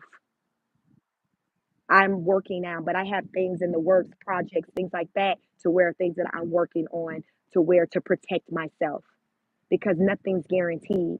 So we have to just continuously like think about things that we can have that we can get popping off to try to have as like a backup plan if shit get funky. And sometimes you don't you when stuff go down, you don't have that in place. So I'm coming out here to talk about just the importance of why we got to start thinking like that and trying to get ahead of things before they happen. If we see them happening with so many other people, why can't it happen to you? Why can't it happen to you? So that's what I do to inform, to bring awareness. Because I understand that a lot of these things are like a lot of things I talk about, people don't automatically know this stuff. And that's fine. But if somehow they come across my content, it can be food for thought. It's like, damn, I didn't even think about that. That makes sense. Okay, I see what you did with that, sis. Okay, I hear you. I hear you. I see you. It's about that for me. It's about that for me. But I'm always been somebody who's about helping, being a servant. That's just my thing is people. I love to help people, to inform, to and teach, to teach. That's why my education is in clinical mental health counseling because that's just my passion. I just choose to not do it in an office where you're coming and laying on my couch. I like to just go live and just talk to people on the internet or people who I just come in encounter with just in my day to day life. I like to help people that way to where it's not somebody running me $150 whatever per hour for me to talk to them and for me to hear what their problems is. Like I once wanted to provide a service in that way, but that left me a long time ago. I like doing it like this, where there's no check you're running me when I'm talking to you about things, giving real life examples, giving you food for thought, giving motivating you. I like to just be able to come out here, go live, and whoever finds me, finds me. Sometimes it can be under 10 people who may tap in, and sometimes it can be in the thousands. Y'all, this shit is real random. But you know what? I don't care. When I go live, I don't think about the numbers. It's the message. I don't even know what the numbers look like until when I hit end. I don't know because it's not even about that. It's about the message. Because whoever's supposed to receive it will what? Receive it. I know that's my calling. What's yours? Do you know what your calling is? Some of you don't know what your calling is. I ask to encourage you all to go within and ask your higher power what your calling is. Have it to be revealed to you. Pray for a way to where somehow you can earn a living using your God given gift, your God given talent. And for those of you who may not know what your gift or talent is, ask. Asking you shall receive. Go within. Go to a quiet place and ask. How you'll know also what your gift and talent is when it's recognized by other people, when you're known as the person in the family that make the best cakes, the best pies, when you're known in the family to be the best singer, the best dancer, when you're known in the family to be able to do hair the best, or you do nails really well, when you're known, when you that person to where when somebody think about some shit that they need popping, they think about you. That's how you know what your gift is because everybody constantly coming to you for it. Came to learn what my gift was when everybody was coming to me to damn be Ayanla fix my damn life on some Ayanla fix my life type shit. That's before I went back to school to get my degree. Y'all already had 3 business degrees prior to that. But people was coming to me, coming to me. It's just like, okay, people was coming to me. And then finally a friend say, Sheik, why don't you need to go back to school, just get your degree and just do this shit. The hell you doing it any fucking way? I'm like, all right. So I went back and got degree number 4. Don't ask me to get no more goddamn degrees. I went back and got, the counseling degree. I went back because I came to learn what my gift was. It was centered around helping people. Now, I still work in business as far as my day to day job. But when I do my content creation and then when I just navigate in and out of the world, it's heavy on counsel and helping people, being a support, helping people when they down, when they need to feel encouraged. I will lift the hell out of somebody, especially a woman. Oh, what you're not gonna do is to be a woman in my space with low self-esteem and feeling down about yourself. That's what you're not gonna do because I'm gonna lift you. That's just what I do. I'm gonna lift you because so many of us don't have people in our lives to do that for us. We around here taking care of everybody, ain't nobody taking care of us. But we got time and we got time. Remember, we that person everybody calling on when they in damn need. But who do you have to call on? Many of us we're that person that people call on. I was always like that person people call on. But when I was going through something, it really wasn't nobody at the time where I'm thinking like, oh, okay, I'm going through something, about to call on this person. Because I was used to being that person that they call on. It be like that. I know I'm not the only one. It be like that. But that's when we have to stop and acknowledge that we got to take care of ourselves. And in school, when you're in school working on any type of psychology, counseling degree, you're taught that about the importance of self-care. Child, we're taught to have our own therapist on deck. Think about it. If we're absorbing and taking in everybody's energy and hearing all these traumatic stories, we taking that home, right? Really, when you think about it from a logical perspective, a psychologist, a counselor, how do they just turn that off? Let's just picture it. They're working in an office and they seen, let's just say, a day with 6 clients that came in, ranging from children up to seniors. And they all had a story. At 6 o'clock, that therapist or that doctor, that psychologist, they're packing up and they're leaving. What do y'all think they're doing with all that information? Y'all think that it can just turn off like that, like the AI robot? It doesn't work that way. They gotta compartmentalize that. Remember, some of them going home to families too, children, husbands, and they done heard some child tell their traumatic story. Some woman tell her story about whatever she's going through with some man. They got a life too. What do you do with that? It can get heavy. What do you do with that? So that's why we're taught we got to take care. They call it self care. Self care is big for a professional in medical because we're taking on so much. It's a lot. So that's why I have chosen to not set up shop and help people in that way because by me doing it the way that I do it, I got more control on when I'm ready to absorb the energies of something that's going on with somebody versus when I don't. I'm not, food on my table isn't dependent on me listening to someone's traumatic story. Had I decided to set up shop, very much so, food on my table would be dependent on listening to someone's traumatic story. My interest was in family counseling. There's a lot of stuff you hear that y'all know everybody got a family. Shit go down in the family. Stuff go down. Stuff goes down. And guess who know where all the bodies have been that there, that counselor who's listening to that, who's knowing what uncle done because that child ain't told nobody else. Or that, that teenager, whatever, they didn't confide it and told that therapist because remember it's confidential. So think about it, these professionals, they're hearing shit that nobody else knows but the perpetrator because the client ain't never told nobody else. They telling you because they know the confidentiality agreement says you can't tell nobody. Y'all don't think that's heavy for somebody to be taking in all of that shit that nobody else know? Like they God. They didn't heard it all. They can't tell nobody else, but they can tell you. They know you can't say anything when it comes to a lot of things. There are certain things where they can say and say if law get involved and you get subpoenaed. But up until then, they know when they're coming into those sessions with you, and if it's not centered around them going hurting someone else or hurting themselves and them talking about something that maybe happened to them, they can't just go telling like it's guidelines, like it's rules, we gotta there's always rules, there's rules to everything. We gotta play, we gotta operate in rules and guidelines.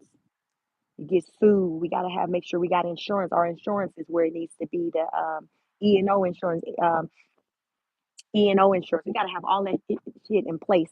It ain't no joke when you out here practicing in the medical field. So I like coming out here on social media, helping how I do in person as I meet somebody and they choose to spill their guts and tell me everything. There's no like there's no like liability there like that. So that's why I come here and talk to you all. How many of you all see my short yesterday? Sheik's world. This is Sheik's world. This is my world. Welcome to my world. This is my world. Virtuous says exactly. California people are so rude for no reason. I never heard that one. He said not California. I'm like, wow, that's different. I'm from California. I'm from Northern California. I'm from the Bay. That's where I'm from. I live in Georgia. But California, yeah, usually I hear people say they're real kind of chill, laid back, just kind of even keel, go with the flow, just I'm cool like that diggable planet type energy that be like that wave from Northern California at least. It'd be a little different on Southern California and LA. I just left San Diego a couple of weeks ago for the first time. It's the first time I ever visit San Diego. It was on my bucket list, so I went for work. Happy I didn't have to pay for it, so I got to experience San Diego for the free. And beautiful, beautiful. Definitely want to go back with my husband to kind of spend more time there and take it in. Um, Rolena says, love your inspiration, Sheik. Sadly, can't agree with you politically, but I love the way you empower women. Thank you so much, Rolena. Steven says, I was just living in Brunswick, Georgia from Massachusetts. Okay. Martha says, hi from New Zealand. New Zealand in the house. Yeah, it's not always, and that's the thing. We're not going to always agree with one another, but we can still have respect. We can still have respect for one another. We can still come together, break bread together, have conversations, listen to one another's side. Because that's what I don't do. I don't do a little blocking myself now. My moderators listen. Don't be playing in here with my moderators. They get you out of here. But for the most part, I allow for people to have their opinion as long as you're being respectful. You can give your opinion without being disrespectful to the next person. Tony said, leaving to California to run another beautiful woman out. Yeah, I left California in 96. I left when I was in high school. My mother got a job transfer. That's how I ended up in Georgia. With the mindset I have now, have no desires to ever live in California. California is a beautiful state. In my heart, it will always be home. Um, I'm Cali to I ride, I'm California all day, but it's not a place I ever desire to ever live in or call home. I don't like how that state is ran. Um, but I will visit it. I will visit it. Grant says Zelensky needs to accept that they can't win. California Venture said exactly. Even if I don't agree, I'll listen as long as it's not out there, especially if you have positive message. That's what it's about. It's just how you do it. And I don't want to be that person to make anybody feel uncomfortable. This is my little piece of the internet. I give my opinion, my views, but I don't say it's gospel. I say this is how I think. I don't down somebody for thinking differently, but I stand 10 toes down on just how I think. But I'm also here to hear views and um, point of views of other people as well. That's how I learn.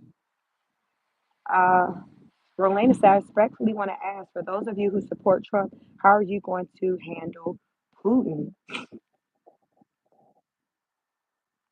How are you going to handle Putin? Me for myself, I don't have an answer for that just yet when it comes to Putin. Yeah, there hasn't been anything I guess I've seen as far as for me to have to stop and kind of take notice of with handling. What really has my attention today is the economy when it comes to like these jobs. So I'm very passionate with what I'm seeing going down with these people losing their jobs. So that has my like attention because that's that day to day stuff that you're dependent on. Putin stuff is kind of like that's tomorrow stuff. People not having a job, that shit is like right now. That's today. That's the priority today. Um, California said Trump will handle that. Not a code says all I know is it has to be better than Biden. I agree. Like that's why I was willing to try something different because I'm like we already know what Biden is giving, and I'm not here for it. So I'm willing to try something different. And legit, that was like where my mindset was at. But you beautiful people, my phone is probably about to die. Y'all know I went on my little walk today, my walk and talk. So those of you who may be new to my channel, sometimes I'll do a walk and talk, and I'll just talk about whatever's on my heart on my mind. And we did that. We did that. And my phone is like, sis, I done told you you only got 10% left. And that was damn near 10 minutes ago. BA said, I voted for Trump because of his promise no tax on overtime, lower housing, lower income, no train. Trump is handling the situation with Russia better than Dems handling billions. Here's the thing when it comes to Trump. I was a supporter of Trump. Trump is somebody, some things he's doing that I ride for, some things he's not. And I think a lot of times with people who we rock with, they're not always going to do things that we're here for all the times, whether it be our spouses, our children, our parents, our siblings, our neighbors. You're not going to always be down with whatever 100% with what somebody's doing. It comes down to if, for the most part, the basis of how this person moves, are you here for it? And that's what it comes down to. And right now, Trump has my eye. I got my eye on you, Trump, because he is somebody where I was like, I backed him. Like, okay. But right now, it's like I got my eye on you. I'm just looking at some things. I'm asking questions. I'm seeking out answers. And that's what this live is about. And pretty much lately, all my lives been about just asking, I'm asking questions. I'm looking for answers because I want to still feel comfortable in my support. I just want to still feel comfortable in my support. And I can't be delusional about things that are taking place because I'm not a delusional person. BH says, I'm not fully happy with him. Yes, like, and it's okay. And I'm okay with acknowledging that to myself and to the world. I'm not fully happy with him. I'm not. But if y'all can do me a solid, East Spirit said, but I'm 90% happy. Yeah, I'm gonna say that I don't know if I were to put a percentage on it. I'd say I'm probably a good 80, a good 80, 85. Um, I'm unhappy about the job situation. That's what I'm unhappy about. The people losing their jobs. I know what it's like to be without a job, be laid off. I know. So that's what I'm not happy about. But if y'all can do me a solid and hit the like button, my phone's about to die, and I don't want it to just abruptly, rudely. I don't want it to end like Zelensky's meeting with Trump when he got kicked the hell out. I don't want to do y'all like that. I don't want to do y'all like that. But yeah, I don't want to just die on y'all. So y'all hit the like button, subscribe. I don't know when I'm coming back live. Probably won't be today. Look out, watch them little shorts. So, I'm not a big short person, but I've been, lately been trying to play around, do a little something, do a little something different. I'm a live girl. Like I like to go live, engage. I'm that type of chick. Virtuous Woman says, like, share, subscribe, please. Hey, I'm on the road to 1,000 subscribers. So you all, this is actually my smaller channel. I have another channel. It's bigger than this. It's actually monetized, but I'll be playing around with y'all over here for free. For the free. My other channel is just called Chic Speaks. So if you want to check me out over there, check out my content over there, Chic Speaks. This is Chic Speaks on It. So it's the second channel I started up last year. The other one started up maybe like 4 years ago. It's monetized and everything. But I like hanging out over here with you all. So this is my like playground for all the politics stuff. So this is where I've been spending my time for free. So please go ahead, subscribe to this channel, get me to 1,000 subscribers, and I would greatly appreciate it. Thank you all. Okay, it says unemployed just like you got the job. It always gets better when right. Everything happens for a reason. There's always light. What they say after every storm, there's a rainbow. There's a light at the end of the tunnel. We just got to go within, um, try to find something positive. I have faith that everyone's going to land on their feet and just be in a better place down the line. These are hard times, but it's not going to always be like this. So hang in there. Take care of yourselves and one another. Heavy on to take care of yourself. Like, share, subscribe. I'm Chic. Have a wonderful rest of your Sunday, and I'll catch you on the next broadcast.